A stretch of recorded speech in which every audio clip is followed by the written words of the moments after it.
जय श्री राम मित्रों, हम यात्रा पर निकल पड़े।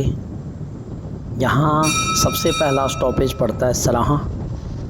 पहले सराहां से ही यात्रा प्रारंभ होती थी, परंतु अब सरकार के द्वारा प्रधानमंत्री सड़क योजना के अनुसार 2 किलोमीटर तक सड़क को पहुँचाया गया। कुछ यात्रा में बड़ी राहत आई इससे।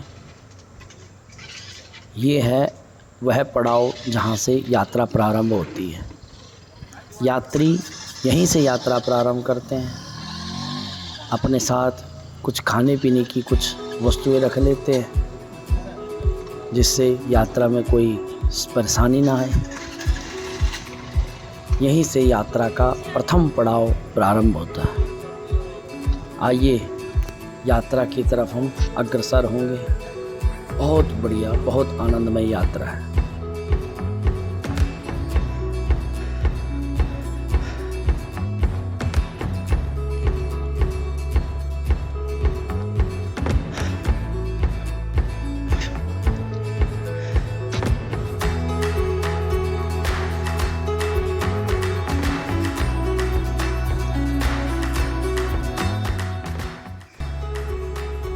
धीरे धीरे धीरे एक एक कदम बढ़ाते हुए हम हिमालय के आंतरिक क्षेत्रों की तरफ बढ़ते हुए, थकान बहुत लग रही है, परंतु जैसे ही ये दृश्य हमको दिखते हैं तो इन दृश्यों के देखते ही कहाँ थकान चली जाती है ये पता नहीं लगता।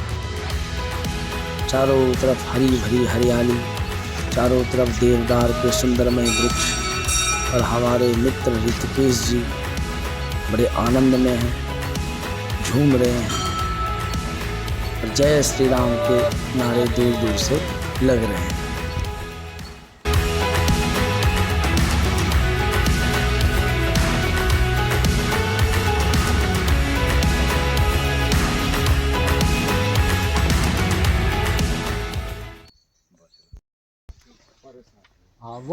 हम जैसे ही ऊपर बढ़ने लगे तो हमारे सामने ये खच्चर, घोड़े पर रखा हुआ सामान, और साथ में चल रहे थे सुरेंद्र भाई जी, जो हमें इस क्षेत्र के बारे में जानकारी दे रहे थे कि ये क्षेत्र कैसा है, किस प्रकार है।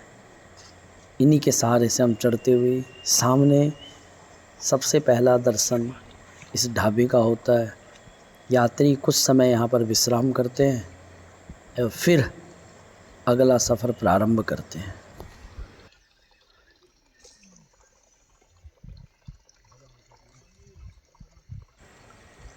मेरे अनुसार यदि यात्रा में चल रहे हो तो ज़्यादा अपने साथ कोई वस्तुएं ना ले जाएं, ज़्यादा ना खाएं तो वही बेटर है, वही अच्छा है। क्योंकि जितना खाओगे उतनी यात्रा में विक्षेप पड़ता चला जाएगा।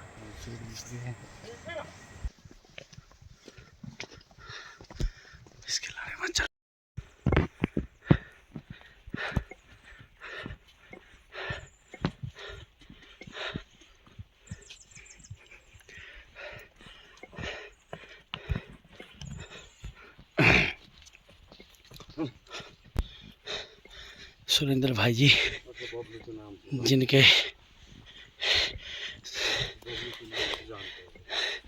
जिनके सहारे से यात्रा चढ़ी गई। बबलू भाई जी, हमारे भाई जी सुरेंद्र भाई जी बोल रहे हैं। प्रसिद्ध नाम बबलू है, प्रसिद्ध नाम सुरेंद्र है, प्रेम से नाम से जानते हैं। अच्छा, बबलू के नाम से जानते हैं। किसी ने भी चूड़धार आना हो तो बबलू भाई जी के होटल में, रेस्टोरेंट में, रिजॉर्ट में मशहूर आलू के परांठे ज़रूर ग्रहण करना। बड़ा आनंद आ रहा है, बड़ा मज़ा आ रहा है।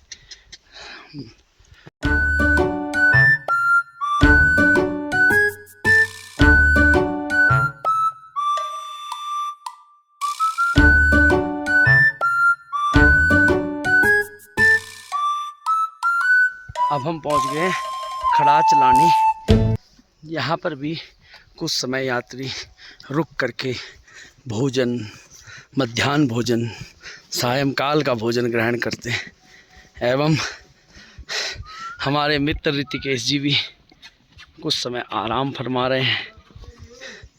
तो बड़ा अच्छा अवसर है, बड़ा आनंद। हमारे सुरेंद्र भाई जी भी मान गए इनकी हिम्मत। कहते हैं कि वे एक दिन में 3-3 बार चक्कर मारते हैं।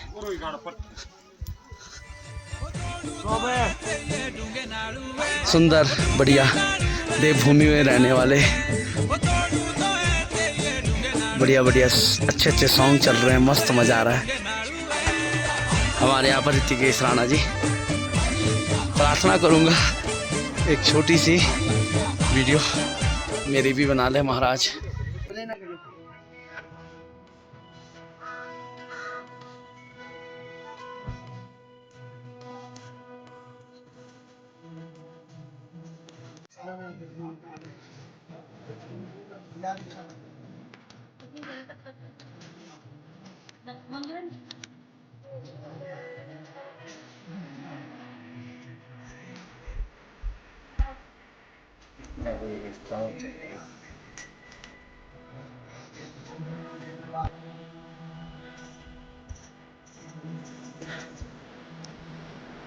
यहाँ से जब पहाड़ की ऊंचाई प्रारंभ होती है तो धीरे धीरे धीरे वृक्षों की संख्या भी कम होती चली जाती है। चारों तरफ हरी भरी घास, इसको बुग्याल भी कहते हैं, और धीरे धीरे धीरे वृक्ष खत्म होते चले जाते हैं क्योंकि यहाँ ऑक्सीजन कम होता है। बड़ा था, एक एक कदम चढ़ना मुश्किल हो रहा है। यहाँ पहुँचने तक शरीर बड़ा टूट सा जाता है। जब सरकार के द्वारा बनाया हुआ ये स्थान है, बड़ा सुख मिलता है। चारों तरफ हरी भरी वादियाँ, सुंदर बुग्याल, और इसके बीच में मित्र मिल जाएं और ऐसा सहारा मिल जाए। कठिन पड़ाव को तो दूर किया और अब एक और पड़ाव सामने पहुंच गया।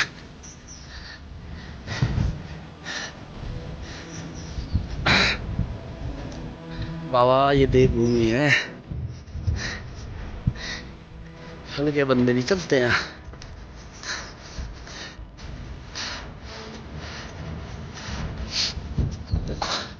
थकान लग तो बहुत रही है।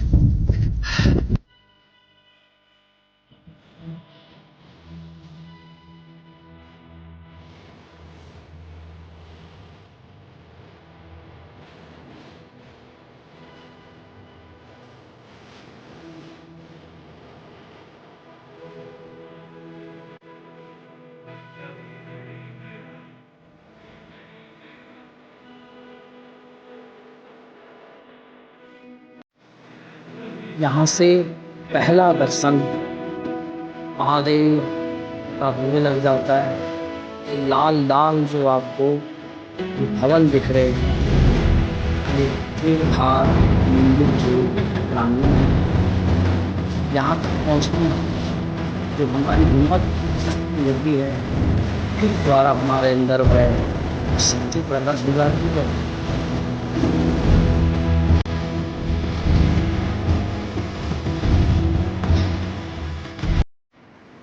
हमको लगा कि जब चढ़ ही रहे हैं तो सबसे ऊपर जाया जाए। यहाँ पर महादेव की विशाल मूर्ति लगी हुई है, वहाँ पर भी भगवान का स्वरूप विद्यमान है। तो हम चलते चले गए। लक्ष्य पक्का था, दीर्घ था, इसीलिए निकल पड़े।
यहाँ आकर के सारी थकान जैसे ख़त्म हो जाती है। चारों तरफ 360 डिग्री का व्यू होता है।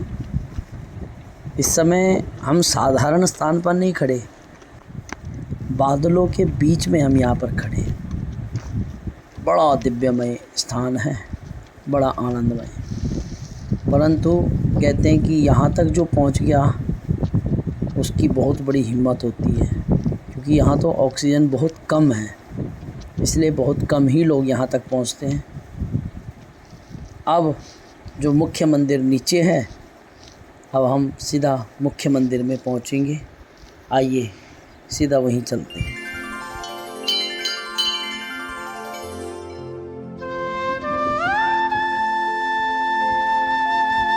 हम मंदिर प्रांगण में पहुँच चुके हैं। चूड़धार स्थान है यह, और सिरकुल महाराज जी का मंदिर है। स्वयंभू शिवलिंग, बड़ा दिव्यमय स्थान है। जो स्थानीय क्षेत्रवासी इस देवता को अपना इष्ट देवता मानते हैं और अपने प्राणों से भी ज़्यादा श्रद्धा इस देवता में रखते हैं। सारे देवी देवता यहाँ पहुँचते हैं। बहुत दिव्यमय स्थल है।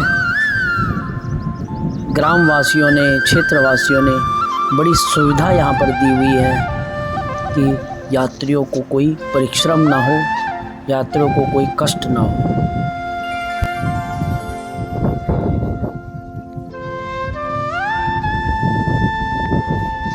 हमें लगता है कि समय समय पर तीर्थ यात्रा करनी बहुत ज़रूरी है। जितना हम यहाँ पर पैदल चले, जितना हमारे शरीर को कष्ट हुआ, तो समझ लो महादेव ने हमारे पापों की निवृत्ति करी है, हमारे दुखों की निवृत्ति करी है। इसलिए तीर्थ यात्रा करो। जब तक शरीर है तब तक ही तीर्थ यात्रा करी जा सकती है। जिस दिन शरीर नहीं होगा, जिस दिन शरीर कामयाब नहीं होगा, शरीर में दुख रहेगा, तब आप कोई यात्रा नहीं कर पाओगे। इसलिए एक बार यहाँ ज़रूर पहुँचो। हमको लगा कि हिमाचल का यह दिव्य स्थल तो हमने देख लिया, पर अब हमको उत्तराखंड में मासू देवता मंदिर में भी जाने की हार्दिक इच्छा थी। तो हम अपने मित्र के साथ निकल पड़े मासू देवता के लिए।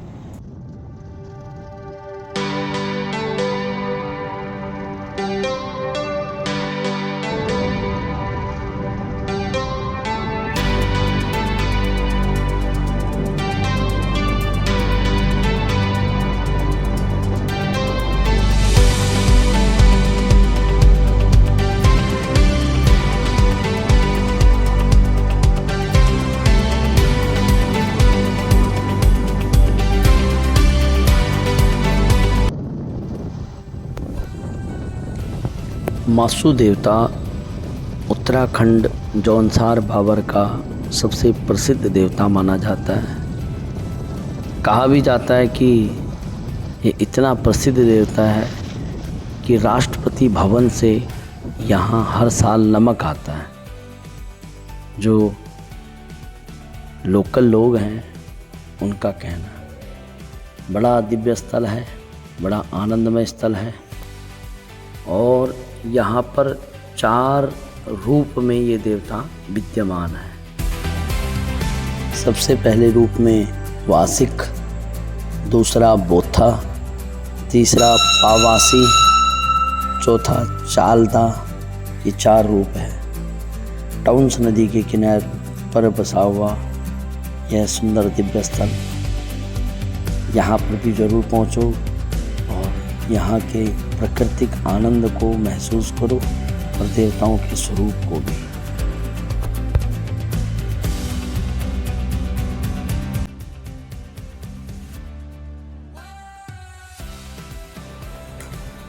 यदि ये वीडियो आपको अच्छी लगी हो तो इस चैनल को सब्सक्राइब करें, वीडियो को लाइक करें, शेयर करें और ज़्यादा से ज़्यादा अपने मित्र, अपने संबंधियों तक इसको पहुंचाएं, जिससे यह चूड़धार यात्रा का आनंद सब ले सके। हर हर महादेव।